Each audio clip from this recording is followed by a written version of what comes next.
jour est arrivé dans ma vie quelqu'un qui s'appelle Jean Rochard.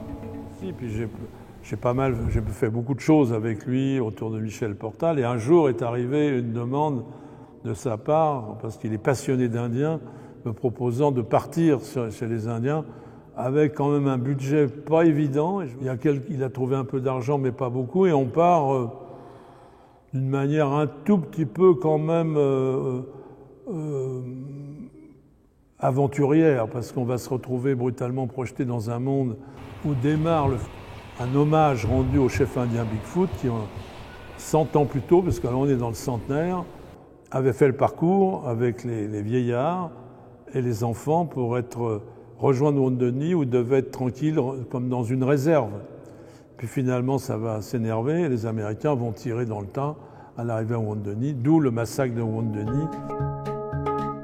La difficulté quand on suit cette chevauchée, c'est qu'on ne sait pas par où ils vont passer.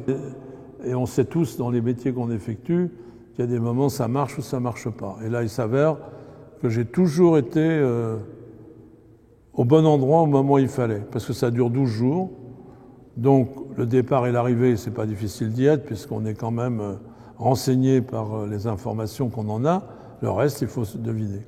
Alors c'est un parcours de devinette avec une température oscillant, parce qu'on m'a bien dit il va faire froid, mais je n'avais pas compris ce que ça représentait, de -20 à -50 degrés, quoi.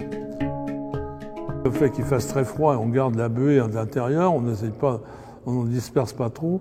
Et les 3-4 premiers jours, d'abord, je fais une connerie, une bévue, on va dire, puisque à chaque point de départ ou d'arrivée, il y a un cercle qui se constitue.